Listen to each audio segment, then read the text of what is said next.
आपकी भक्ति से है माँ, आपकी भक्ति से है परिपूर्ण ये संसार हो। करुणामय माँ आपका हमको सदा आधार हो। करुणामय आपका हमको सदा आधार हो।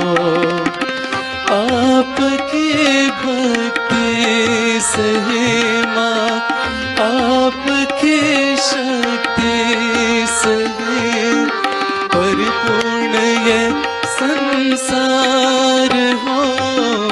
करुणामय माँ आपका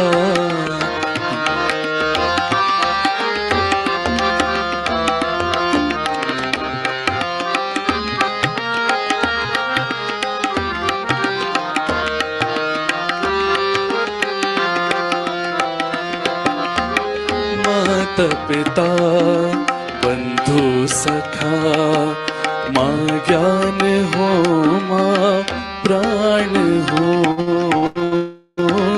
माता पिता बंधु सखा माँ ज्ञान हो, माँ प्राण हो। मात्मा परमात्मा, मात्मा परमात्मा इस जग की पालनहार हो। करुणामय आपका हमको सदा आधार हो।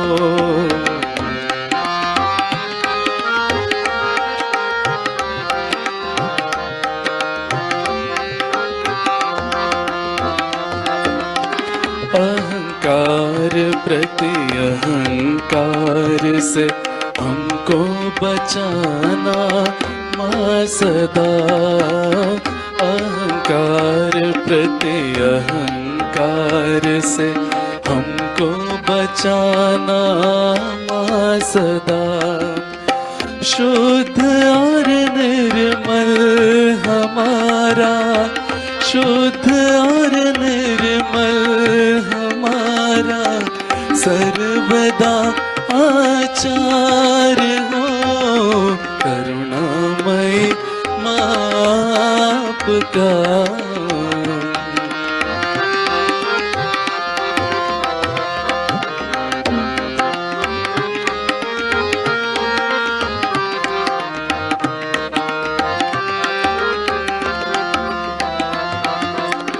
प्रेम और आनंद से हम गीत गाए आपके।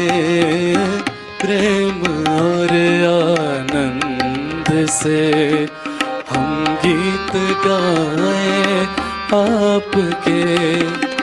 हर दिल में बहता आपका, हर दिल में बहता आपका ही प्रेम पारावार हो।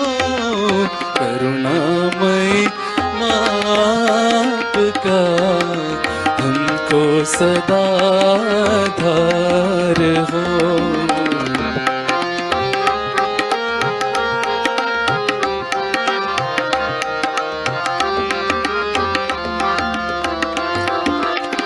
आपके आशीष से ही बह चली है सहज धारा।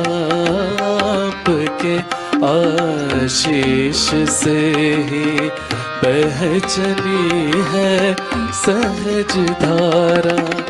इस लोक से ब्रह्मलोक तक इस लोक से ब्रह्मलोक तक आपकी जयकार हो। करुणामयी आपका हमको सदा धार हो। करुणामयी आपका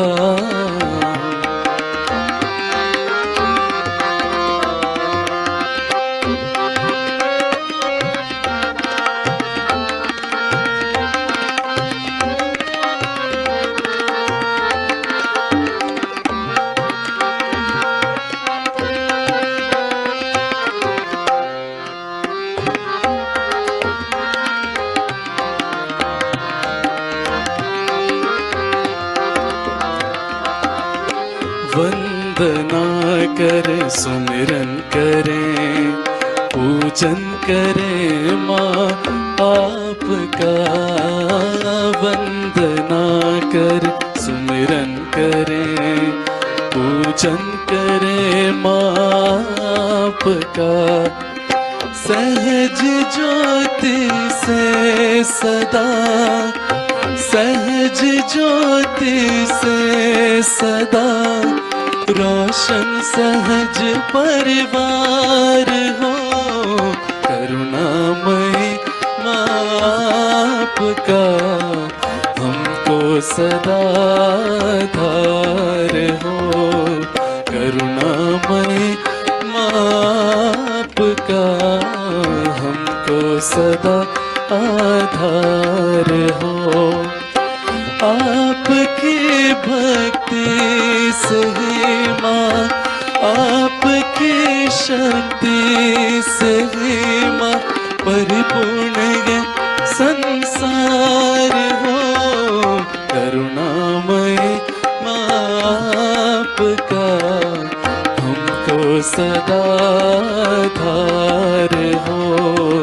करुणामयी आपका हमको सदा आधार हो।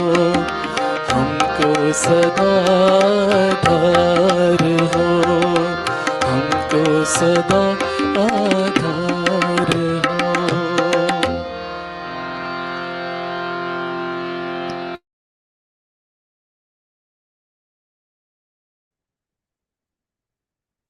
जय श्री माता जी। सभी का स्वागत है इस आनंद की यात्रा में। आनंद भी कौन सा, योग के माध्यम से। श्री माता जी निर्मला देवी के आशीर्वाद के द्वारा योग की एक सहज और सरल विधि जिसे हर व्यक्ति कर सकता है, जिसके लिए कोई बंधन नहीं, कोई नियम नहीं,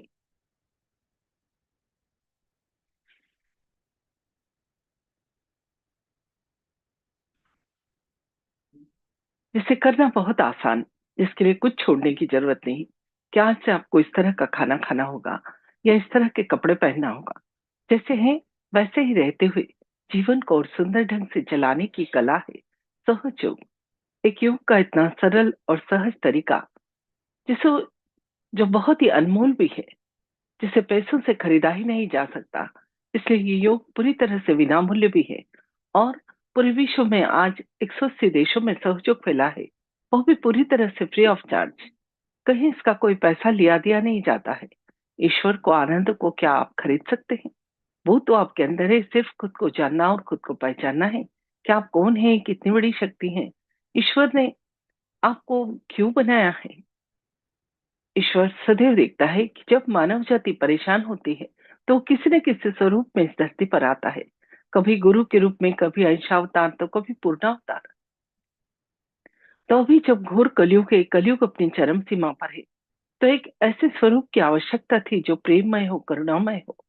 तो माँ का स्वरूप श्री माता जी निर्मला देवी का इस धरती पर आया और मानव जाति के उत्थान के लिए, उसकी मदद के लिए, उसके जीवन को सुंदर ढंग से चलाने के लिए सहयोग की 5 मई 1970 को स्थापना की। ये योग प्रमाणित भी है कि जब आपका योग घटित होता है, आप उस सर्वव्यापी शक्ति से जुड़ जाते हैं। तो उस शक्ति को आप अपने दोनों हाथों पर और सिर के ऊपर तालु भाग पर ठंडी या गर्म हवा के रूप में महसूस कर सकते हैं। यह अनुभूति इतनी सुंदर है जिसका वर्णन हर धर्म में पहले से किया है।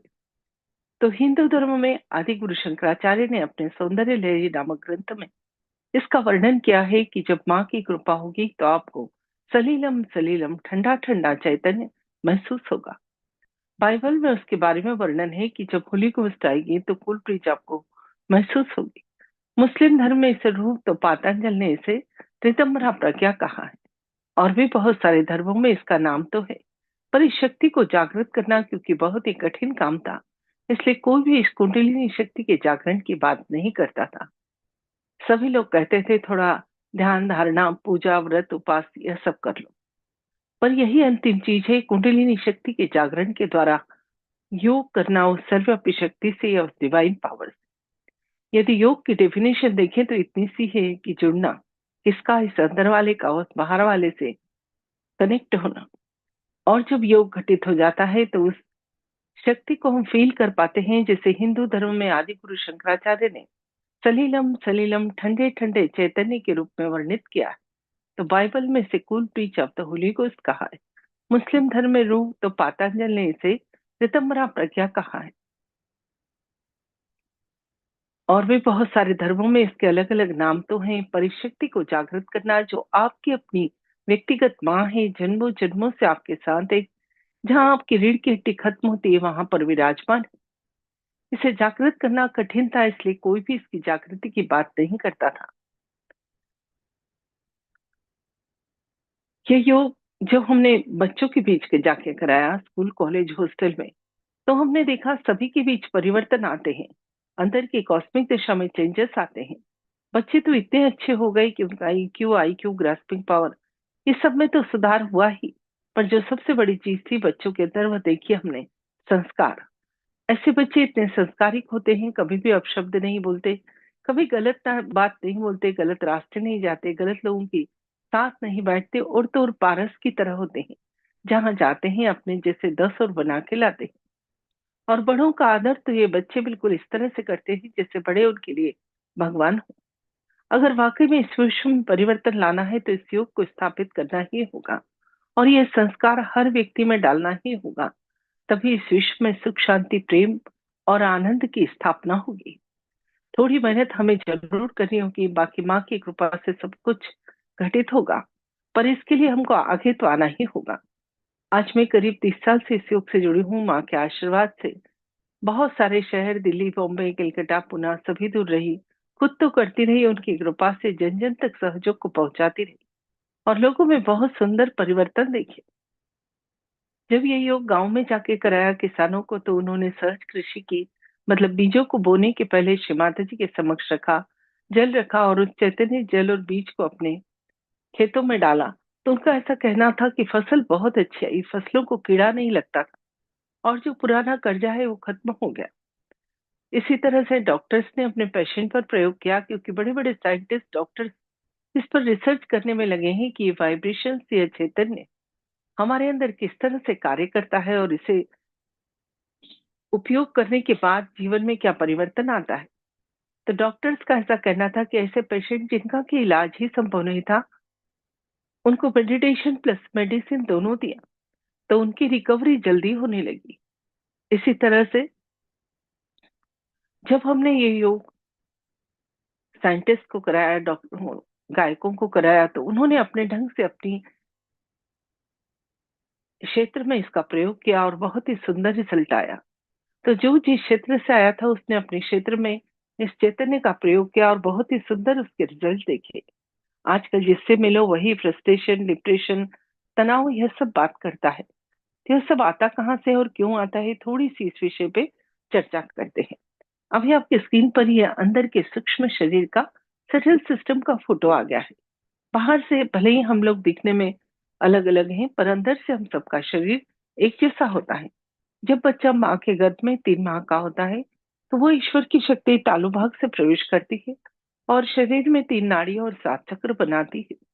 बची हुई शक्ति जहाँ हमारी रीढ़ की हड्डी खत्म होती है, वहां एक पवित्र अस्थि होती है, वहां 3.5 कुंडल बनाकर बैठ जाती है।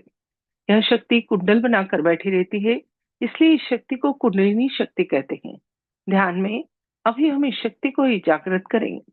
जब यह माँ जागृत होती है तो 3 नाड़ी और 7 चक्र से बने इस अंदर के शरीर को संतुलित कर देती है।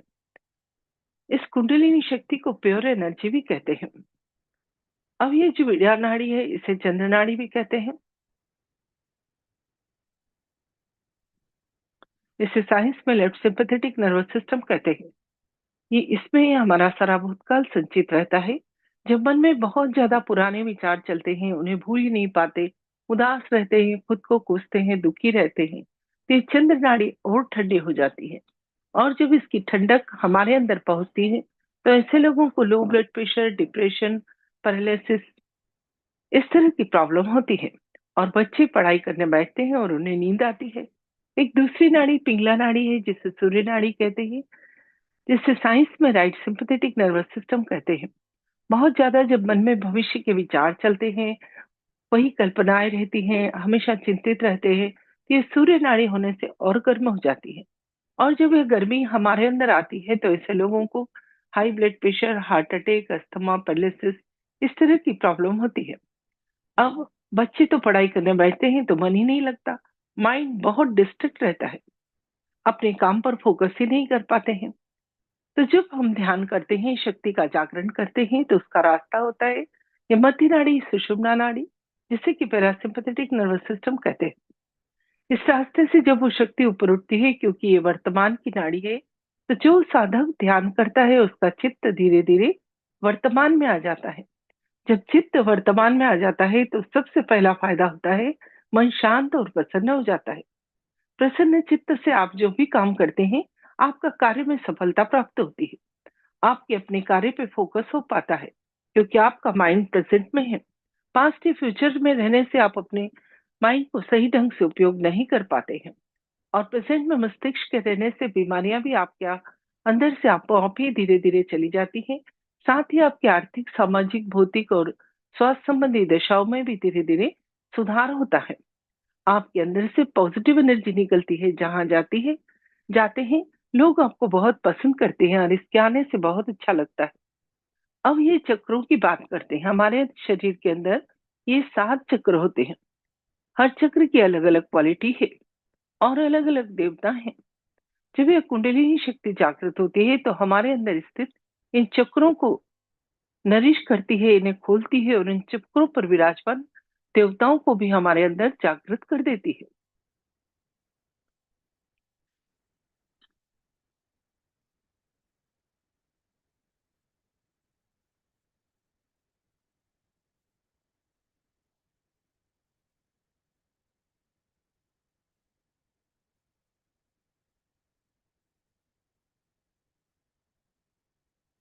ये चक्र क्या है? नाड़ियों के गुच्छे हैं।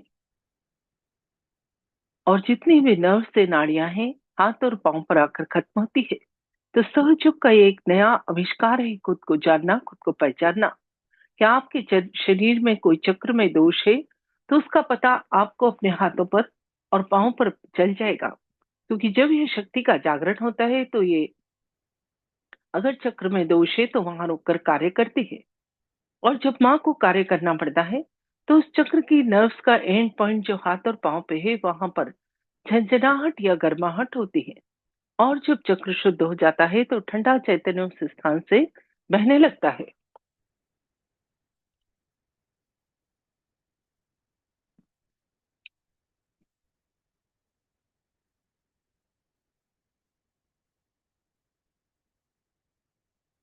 तो ऐसा पहली बार घटित हुआ है कि खुद को जानना, खुद को पहचानना। यही नहीं, कोई अमेरिका में भी आपका रिश्तेदार बैठा है और उसके भी चैतन्य की स्थिति या वाइब्रेशन की स्थिति आप देखना चाहें तो देख सकते हैं। और यदि वो इस चक्र योग से जुड़ता है तो उसको भी चक्रों को ठीक करने का तरीका आप वाइब्रेशन देकर सिखा सकते हैं। रोज हम एक चक्र पे विस्तार से बात करते हैं और बाकी सभी पे शॉर्ट में, ताकि नए और पुराने आने वाले लोग इस चीज को समझ सके। तो आज हम भवसागर पर बात करेंगे, उसके पहले बाकी सभी पर शॉर्ट में। तो मूलाधार चक्र पर श्री गणेश हैं और उनके जागृत उनके पर उनकी क्वालिटी, बुद्धि, विवेक, पवित्रता, अवधिता और मंगलमयता हमारे अंदर आती है। इस मूलाधार चक्र को हाथ और हथेली जहां मिलते हैं अनुभव कर सकते हैं। यह यौन संबंधी और बलमूत्र विसर्जन संबंधी ऑर्गन्स को कंट्रोल करता है। इससे उनसे रिलेटेड कोई बीमारी जैसे पाइल्स का प्रॉब्लम, प्रोस्टेट का प्रॉब्लम, वह भी धीरे धीरे ठीक होता है। स्वादिष्ठान चक्र दोनों हाथ के अंगूठे पर श्री ब्रह्मदेव सरस्वती इसे संभालते हैं और उनके जागृत होने पर उनकी क्वालिटी रचनात्मक, सृजनात्मकता, कलात्मकता और उस ईश्वर को जानने का शुद्ध ज्ञान प्राप्त होता है। साथ ही लीवर, किडनी, पेंक्रियास में कोई प्रॉब्लम है, धीरे धीरे वह भी दूर होती है। नाभि चक्र दोनों हाथ की सबसे बड़ी उंगली पर जान सकते हैं। संतोष और समाधान इसका गुण है और लक्ष्मी नारायण इसे संभालते हैं। जब यह जागृत होता है तो पेट संबंधी कोई समस्या है, धीरे धीरे वह भी दूर होती है। इसके बाद आता है ये भवसागर, जो गुरुओं का स्थान है, जिसे वॉइड भी कहते हैं। जब कुंडलिनी शक्ति यहाँ आती है तभी हम इस भवसागर को जागृत कर पाते हैं। यहाँ पर 10 धर्म गुरुओं का स्थान है। जो भी महान गुरु हुए, दत्तात्रेय, साईनाथ, मोसेस, अब्राहम, लाओ त्से, राजा जनक, शिरडी साईनाथ, उन सभी का स्थान हमारे पेट में होता है। जब कुंडलिनी शक्ति यहाँ आती है तो यहाँ पर विराजमान सभी गुरुओं को जागृत कर देती है। और जब वो गुरु हमारे अंदर जागृत होते हैं तो उनकी क्वालिटी हमारे अंदर धीरे धीरे आ जाती है। जो भी एक एक गुरु इस धरती पर आए, एक एक भगवान आए, हमारी मदद के लिए आए, पर हमने ही झगड़ा मचा लिया कि मैं इस गुरु को मानने वाला, मैं इस भगवान को मानने वाला। असली में तो वो एक ही पेड़ पर लगे हुए अलग अलग फूल थे, जिन्हें सबने तोड़ लिया और कहने लगे ये मेरा और ये मेरा, इसके नाम पर झगड़े मचा दिए। तो जब यह गुरु तत्व जागृत हो जाता है तो आप अपनी बात किसी को भी बहुत सुंदर ढंग से समझा पाते हैं। जब बच्चों को ध्यान कराते हैं, उनका गुरु तत्व जागृत होता है तो बहुत ही डायनामिक हो जाते हैं। ग्रुप डिस्कशन, इंटरव्यू, वाइवा, भाषण प्रतियोगिता, हर जगह अव्वल आते हैं। साथ ही नाभि और हृदय के बीच में ये नाड़ी टूटी हुई है। समझ लो ईश्वर तक पहुंचने की 3 रस्सियां लटक रही है, उसमें बीच की रस्सी टूटी है, बीच की सीढ़ी टूटी हुई है। तो जब यह कुंडली शक्ति जागृत होती है तो ये नाभि और हृदय के बीच में रस्सी या कॉर्ड का काम करती है। इसलिए बोलते हैं कि सही गुरु ही भवसागर से पार कराता है।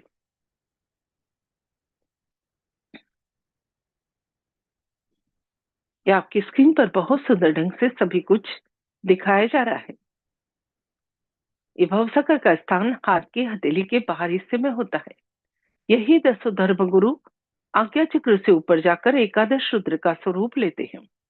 और इस भवसागर के अंदर श्री आदि गुरु दत्तात्रेय, जो ब्रह्मा जिन्होंने इस दुनिया की रचना की, विष्णु जो पालनहार है, और शिव जिनसे इस दुनिया में लय लय है, तीनों अपने बाल्य स्वरूप श्री आदि गुरु दत्तात्रेय के रूप में विराजमान है।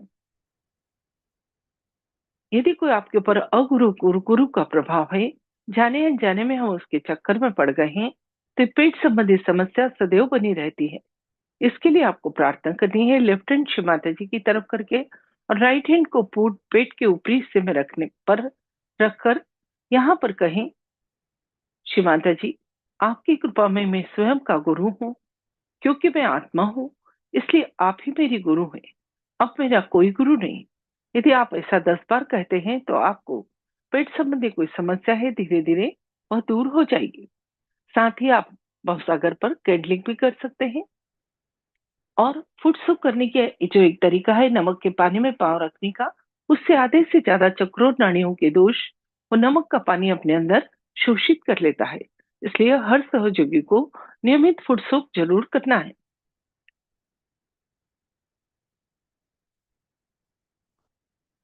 एक बंधन लेने की प्रक्रिया है जो आधा मिनट लगता है। ध्यान के पहले, बाद में, घर से निकलने के पहले, रात को सोने से पहले, सुबह उठने के बाद यदि हम बंधन लेते हैं तो हम पूर्ण सुरक्षित रहते हैं।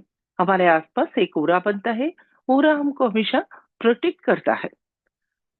इस तरह से आज हमने भवसागर के विषय में जाना। अब कल हम हृदय चक्र के ऊपर विस्तार से जानेंगे।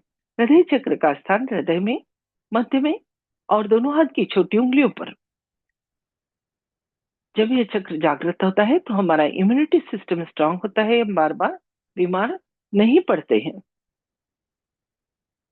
जो बच्चे बार बार बीमार पड़ते हैं, कहीं ना कहीं वो बहुत डरते हैं। जब डर लगता है तो यहाँ की स्टर्नम बोन तेजी से धड़कती है। जिन महिलाओं को ब्रेस्ट कैंसर की प्रॉब्लम है, कहीं ना कहीं वो अपने आप को बहुत इनसिक्योर फील करती है। और जो बच्चे बार बार बीमार पड़ते हैं, कहीं ना कहीं वो बहुत डरते हैं। यदि उन्हें ध्यान कराया जाए तो इस तरह की प्रॉब्लम से छुटकारा मिलता है, क्योंकि रोगों से लड़ने की एंटीबॉडीज, जिन्हें कि अध्यात्म में गण कहते हैं, यहीं से तैयार होकर इस पूरे शरीर में जाते हैं। इसके बाद विशुद्धि चक्र जो गले में है और अंगूठे के पास वाली उंगली पर फील कर सकते हैं। श्री राधा कृष्ण इसे संभालते हैं और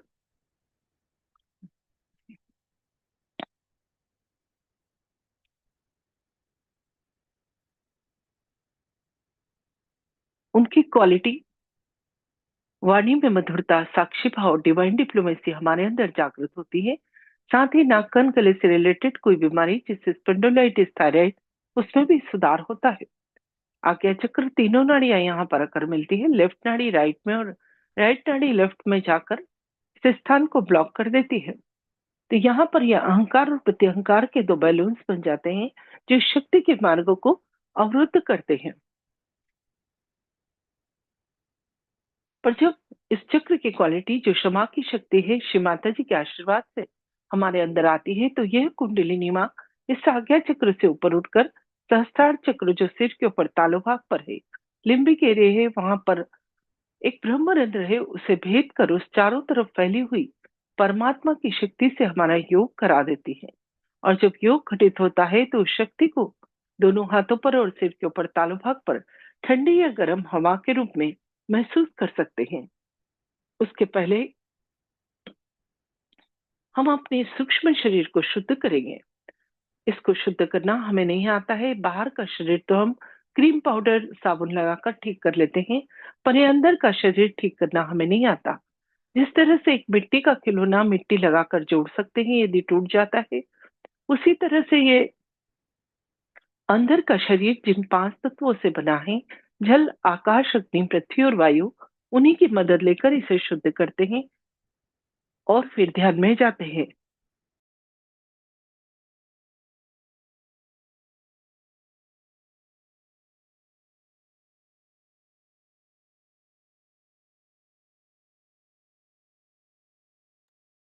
कैसे करना है सीख लीजिए। दोनों हाथों को घुटनों पर खोलकर रखें।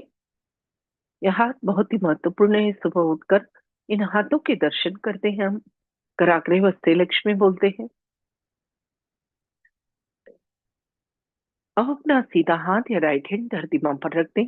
हथेली को चिपकाकर जो ऊपर बैठे हैं साइड में छोड़ दें।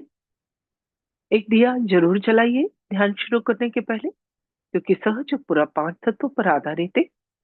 अब अपना लेफ्ट हैंड या बायां हाथ, उल्टा हाथ, कोहनी से मुड़कर आकाश की तरफ कुछ प्रार्थनाएं बोलूंगी, जो बिल्कुल मन ही मन दोहराइएगा। होठ भी नहीं हिलाना है। दोनों हाथ घुटने पर खुले हुए। अब अपना सीधा हाथ या राइट हैंड अपने हार्ट पर, आत्मा के स्थान पर। अब यही हाथ अपने कपाल पर, राइट हैंड। अब यही हाथ अपने सर के पीछे, थोड़ा सिर पीछे झुकाएंगे। अब यही हाथ सिर के ऊपर तालू पर रखेंगे। हथेली की चमड़ी से सिर की चमड़ी को 7 बार देख लीजिए। इस तरह से घड़ी के कांटे की दिशा में गोल गोल घुमाएंगे और वहीं पर होता हाथ ऊंचा करके उस शक्ति को फील करेंगे। थोड़ा आगे पीछे करके, थोड़ा दाएं बाएं करके और तालू से ऊपर नीचे कर कर देखेंगे। फिर दूसरे हाथ से भी चेक करेंगे और फिर दोनों हाथ आकाश की तरफ और गर्दन पीछे। यहाँ पर एक प्रश्न पूछेंगे। बस इतना ही करना है। जैसा इसका नाम है उतना ही सहज और सरल, जिसे सब लोग कर सके, जिसे करने में कोई दिक्कत न हो। तो अभी आपकी स्क्रीन पर श्री माता जी का फोटो आ रहा है। वो फोटो बहुत खास है, कहीं बाजार में नहीं बिक्री होता है। इस फोटो का एक विशेष आकार प्रकार है, विशेष कोफिशिएंट है। तो दोनों हाथ अपने थोड़े से ऊपर उठा लें, हृदय तक, और श्री माता जी की तरफ देखें। यहाँ पर आपको पूर्ण हृदय से प्रार्थना करनी होगी।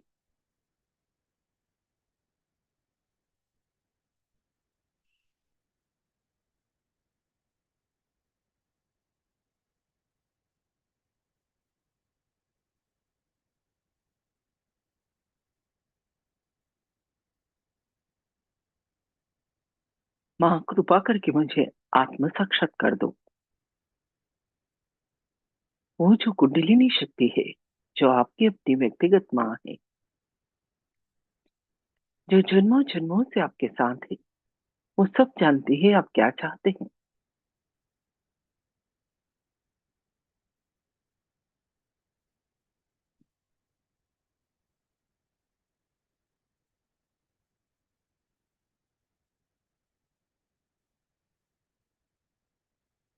हाथ धीरे धीरे घुटने पर खुले हुए, आंखें बंद और पीठ सीधी, पूरी तैयारी के साथ बैठे, तन और मन दोनों की। विचारों से भी कह दें, थोड़ी देर के लिए आप जाओ और मन को पूरा शांत कर ले। आंखें बंद और पीठ सीधी। ये बहुत ही खास समय है, जन्मों की तपस्या पूर्ण होने का।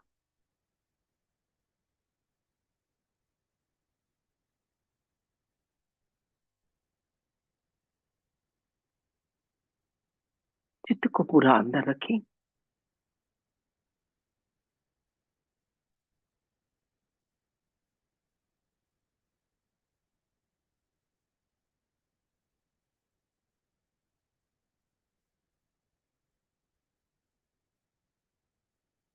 अब अपना सीधा हाथ या राइट हैंड धीरे धीरे धरती मां पर रखें।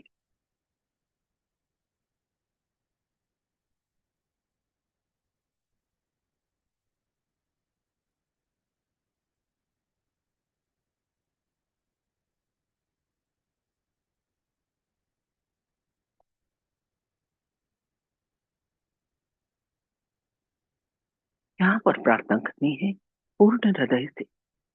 श्री माता जी, यहाँ अंदर बैठी कुंडलिनी मां से, माँ कृपा करके मेरी इड़ा नाड़ी को शुद्ध कर दीजिए। इड़ा नाड़ी का स्थान रीढ़ की हड्डी के थोड़ा सा बाईं तरफ, लेफ्ट साइड में। यहाँ पर प्रार्थना करेंगे, माँ इस नाड़ी के सभी दोष, विकार,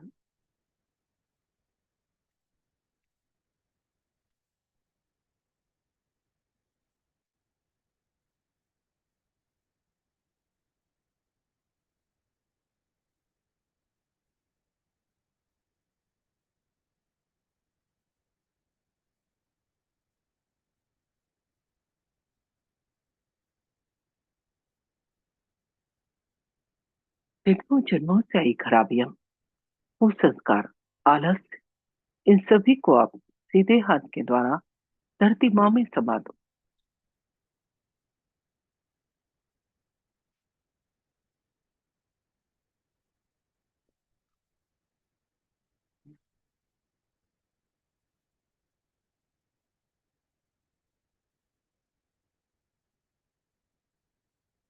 किसी किसी को अनुभव हो सकता है कि राइट हैंड से कुछ निकलकर धरती में जा रहा है और लेफ्ट हैंड पर कुछ फील हो रहा है। बहुत ही सूक्ष्म घटना है, ध्यान से अनुभव करते चलिए।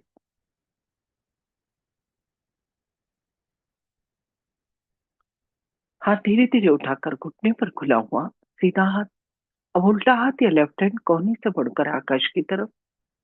पिंगला नाड़ी के शुद्धिकरण की प्रार्थना। उसका स्थान रीढ़ की हड्डी के थोड़ा सा दाईं तरफ, राइट साइड में।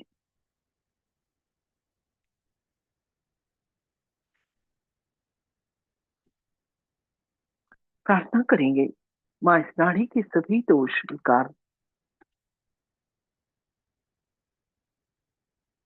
भविष्य की चिंताएं, अतिरिक्त गर्मी, कृपा करके लेफ्ट हैंड के द्वारा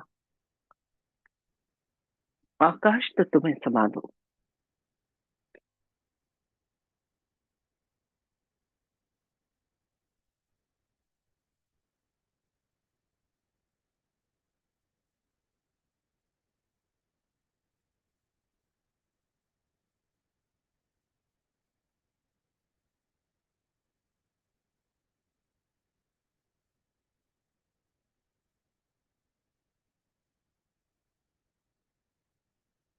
हाथ धीरे धीरे वापस घुटने पर, अभी दोनों हाथ धरती माँ पर।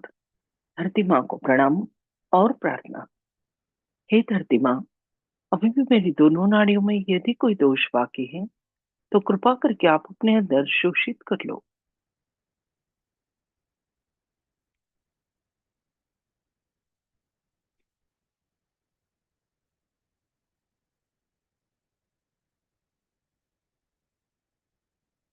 पित्त को मध्य नाड़ी सुषुम्ना नाड़ी पर लाएं। उसका स्थान रीढ़ की हड्डी के मध्य में, दोनों हाथ घुटने पर खुले हुए। मां को हृदयपूर्वक प्रार्थना सुषुम्ना नाड़ी को जागृत करने की और हमें वर्तमान में स्थापित करने की।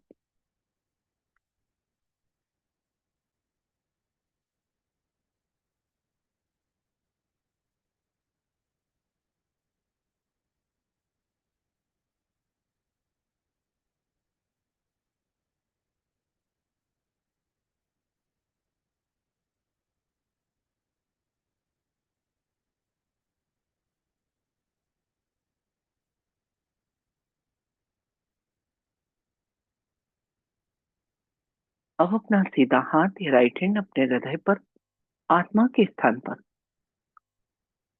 थोड़ा दबाओ और चित्त पूरा हाथ के नीचे।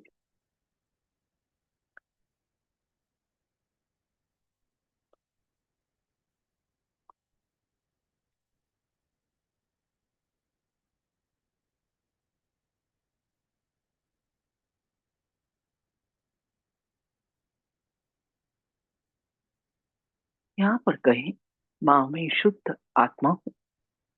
ये शरीर मन बुद्धि अहंकार कुछ भी नहीं।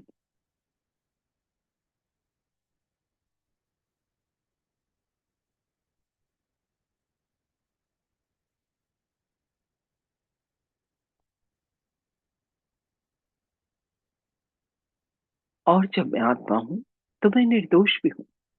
आत्मा में कोई खराबी नहीं होती।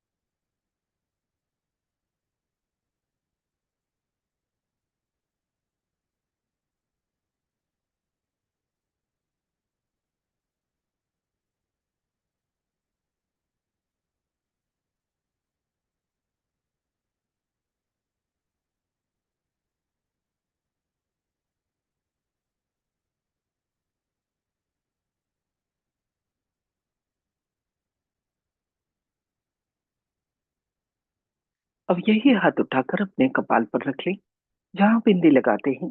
थोड़ा दबाव और थोड़ा सर झुकाएंगे।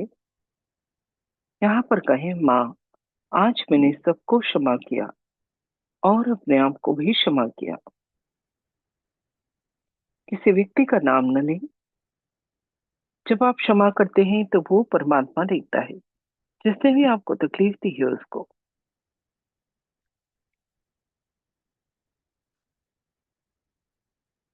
अब यही हाथ सर के पीछे और गर्दन थोड़ी सी पीछे झुकाएंगे।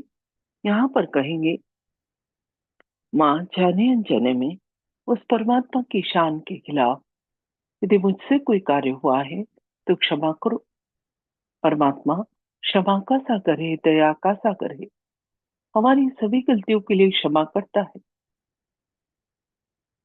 अब यही हाथ को उठाकर हथेली को तान कर सिर के ऊपर तालू पर उंगलियों को थोड़ा फैला दें और तान ले। अब हाथ को बिना उठाए हथेली की चमड़ी से सिर की चमड़ी को बिल्कुल धीरे धीरे 7 बार घुमाएं, जिस तरह से घड़ी का काटा घूमता है, क्लॉकवाइज डायरेक्शन में। और पूर्ण हृदय से प्रार्थना करें, श्री माता जी, कृपा करके मुझे आत्म साक्षात्कार दो, सेल्फ रियलाइजेशन दो। उस सर्वव्यापी शक्ति से जो ये सारा संसार चलाती है, मेरा योग करा दो। उस शक्ति की अनुभूति दो। हाथ घुमाना बंद। धीरे धीरे हाथ वापस घुटने पर खुला हुआ। कुछ देर ध्यान करें, चित्त तालों पर ही, जहां हाथ से दबाव दिया था। आंखें बंद और पीठ सीधी।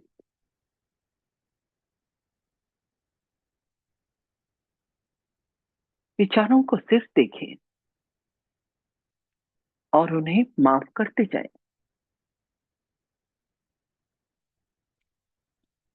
धीरे धीरे दो विचारों में अंतर बढ़ जाएगा और वो अंतर के क्षण में ही हमारा योग घटित होगा।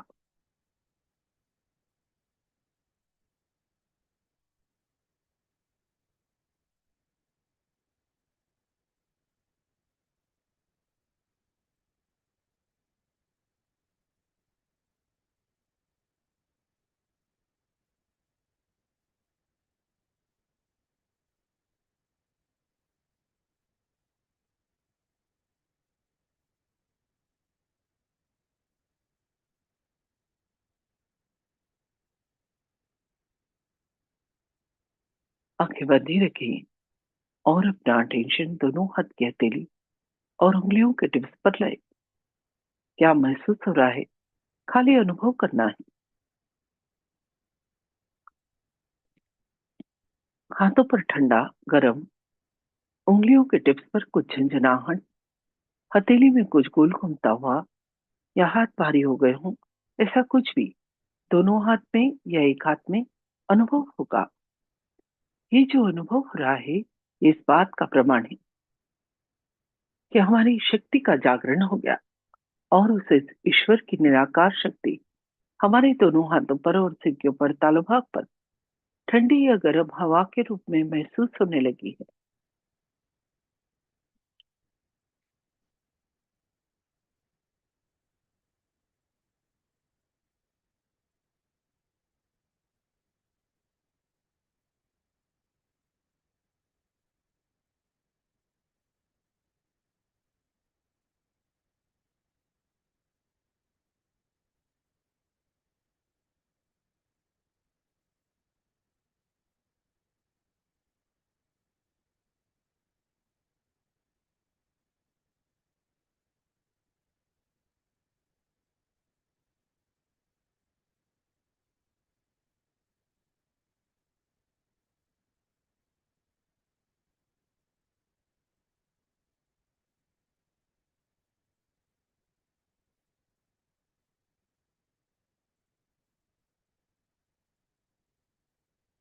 और अधिक जानने के लिए सीधे हाथ को उठाकर सिर के ऊपर तालू पर लाए।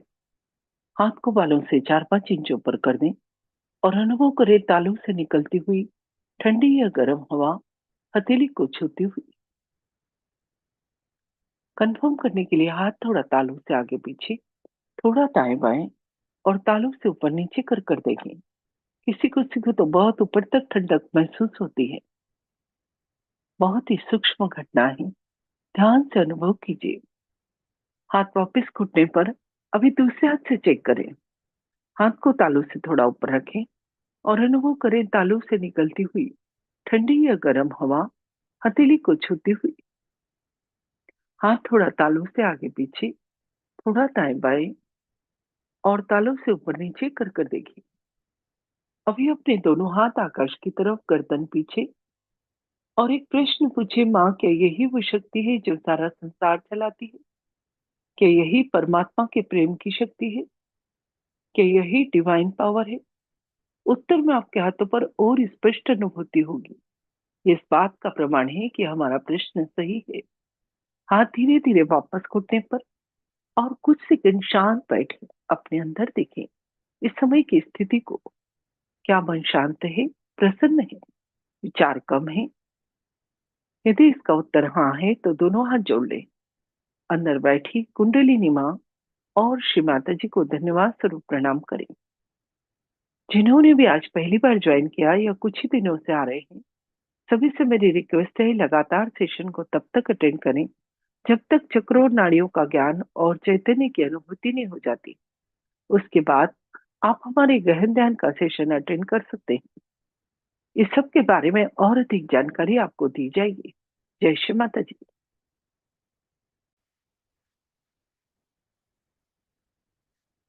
जय श्री माता जी सभी को।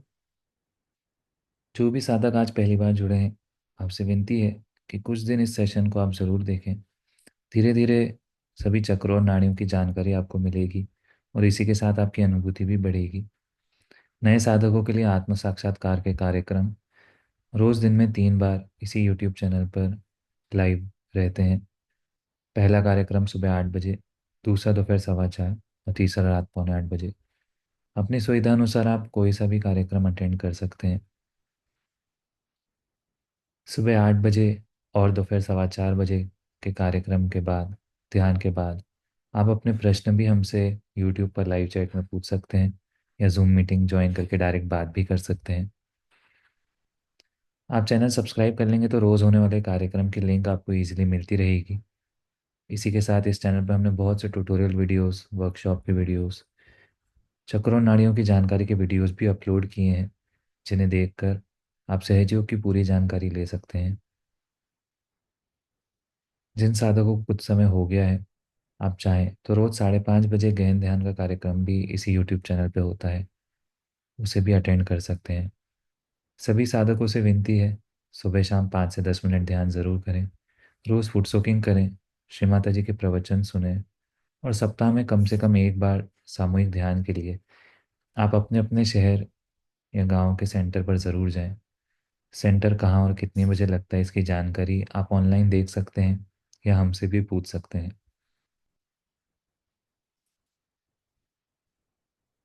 नए साधकों के लिए हम एक बार और बताना चाहेंगे कि आपकी कोई भी प्रश्न है तो सुबह 8 बजे या दोपहर 4:15 बजे के कार्यक्रम में ध्यान के बाद आप अपने प्रश्न हमसे लाइव पूछ सकते हैं। सभी को जय श्री माता जी। आज का कार्यक्रम अब हम यहीं समाप्त करते हैं। आज के ध्यान और आनंद के लिए श्री माता जी को कोटि कोटि धन्यवाद, कोटि कोटि प्रणाम। जय श्री माता जी।